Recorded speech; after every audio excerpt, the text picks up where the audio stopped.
Hey everybody, welcome to In the Heart of History. So I found the cemetery slash graveyard in Wake Forest, North Carolina, where over 567 previously enslaved people are buried. And I was originally thinking it was behind the church, because I did go to the church and saw a cemetery there, but it was not. It's actually maybe 2 miles, 2 or 3 miles away from the church. But I found some historical markers also. So at first I didn't think they had anything out here, but they actually do. So I'm super proud of that. But let me go first to the historical markers. Then I won't do walk around the whole cemetery slash graveyard. The only reason I'm saying it because they were part of the church. But it's no trespassing. You have to get the church permission. Plus it's so overgrown over there. Well, first I'm not going in because there's no trespassing. That's the first thing.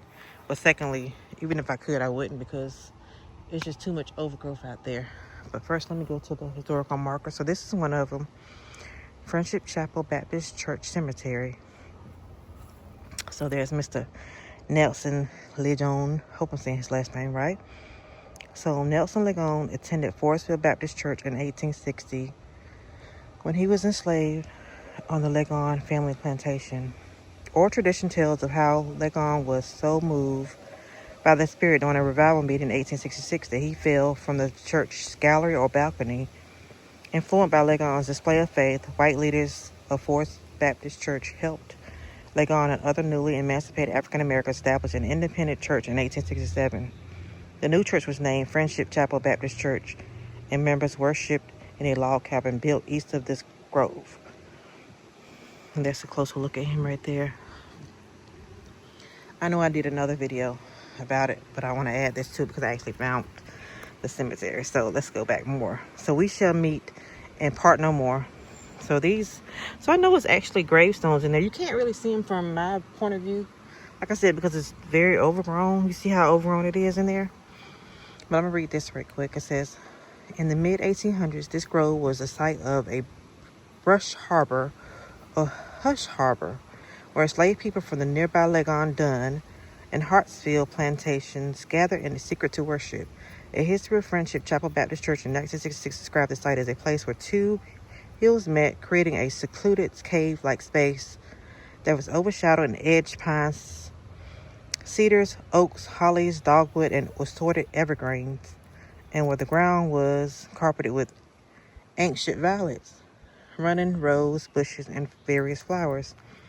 On this once secluded piece of land, enslaved men and women constructed a refuge where they could fully express themselves, their joy, their sadness, their longing, and their spirituality without the oversight of their oppressors. So they did come in here and take some pictures, and that was from 2015. So, and then we have a little bit more on this one. So here's at church, Friendship Baptist Church, the older one, and then the new building. So church buildings. Friendship Chapel Baptist Church grew steadily between 1867 and 1929. By 1920, the church had about 800 members in 1890. Friendship Chapel replaced their original log cabin with a wooden frame building. Neither of these structures remain today.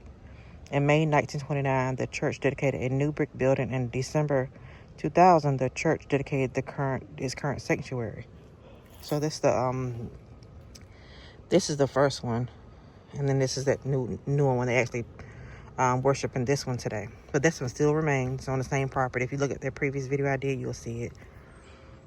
Okay, so they did some aerial maps to locate the cemetery. So cemetery, Friendship Chapel Baptist Church established a cemetery at this site sometime around 1880. The children of I don't know where I get children from. The hundreds of graves, marked and unmarked, are arranged in kinship groupings. Experts conservatively estimate that there are 567 individuals buried in one mass grave at this site. The cemetery was used for approximately 70 years. Burial stopped around 1950 when the cemetery reached capacity, and Friendship Chapel Baptist Church started a new cemetery behind the brick church in 2017. The cemetery was designated as a local landmark by the town of Wake Forest. So it's a local landmark, but not a Only, well, it's good it's recognized in Wake Forest, but not nationally recognized, but it is recognized in Wake Forest. Let's see what this says. Area pictures, photos from 1938. Top photo and bottom photo show the cemetery property change over time. You see how much it's changed? Look at that. You didn't see anything but flat land. There you have all these homes here. And here's another not cemetery, historical marker right here. It has a lot of different things. So it talks more about the cemetery and the mass grave and preservation. So let's first look at the cemetery survey. They did a survey on it. So in 2017, the cemetery was surveyed by archaeologists and historians. Approximately 400 individually marked and unmarked graves were identified based on surface features. The ground penetrating radar GPR survey identified 277 possible graves in the outline of one possible marked mass burial. Of those graves identified by GPR, 167 had no fieldstone marker, headstone, or depression. Between geophysical and surface surveys, an estimated total of 567 burials were identified in the cemetery.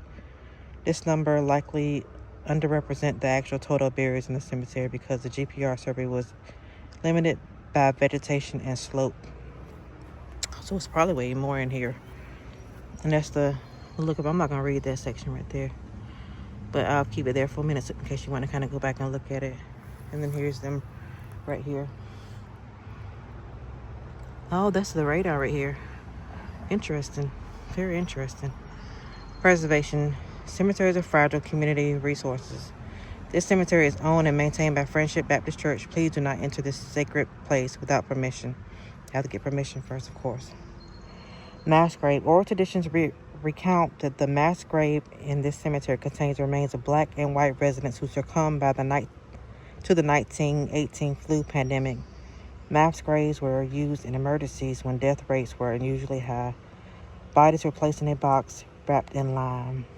Whoa. And then they talk about the burial markers right here that they found.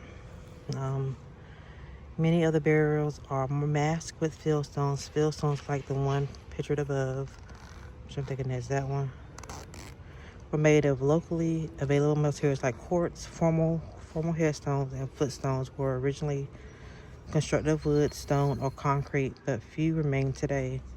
Insects, weather, climate deteriorated most wooden markers. The remaining headstones showcase African American folk art traditions like hand-carved illustrations. In some cases, the use of images in place of text may be attributed to the limited educational opportunities available to African Americans in the late 19th century. Many graves in Friendship Chapel Cemetery are only visible as sunken graves or grave depressions. This occurs when a wood coffin disintegrates and the weight of the earth causes the earth to settle into the void of the grave. It is impossible to know if the unmarked graves marked by depressions like the one pictured here, right, have lost their markers or if they were never marked. So here's a closer look. Oh, look at the illustration on that one. On this one. Very unique. Ezekiah, son of Mac and Irene Keith. And look at that one. They're very interesting gravestones. I like them. Very interesting. And so those are the two historical markers. But here is the cemetery. And it's behind. It's right here behind this black iron fence. And it goes for a while. Right here. It's kind of wet and muggy out here. I'm not going to be in this pine straw too much, but yeah. And it's actually right here. It's pretty big out here. I'm not gonna walk around the whole cemetery, but it's big. But you see the let me stop walking. You see the you see the overgrowth. So many overgrowth. I don't see any headstones at the location I'm currently at, but I know there's some in there. And you see so much heavy pine straw overgrowth, everything. But here lie at least 567 people, enslaved African Americans. But they're also, like they said, that mass grave also has African Americans and Caucasians. So it's a lot of different people in here, but most of it is enslaved that were previously enslaved African Americans. So yeah, I'm so happy I found it. Just wanted to pay my respects, and I wanted to share with everybody as well, because I think it's just amazing piece of history.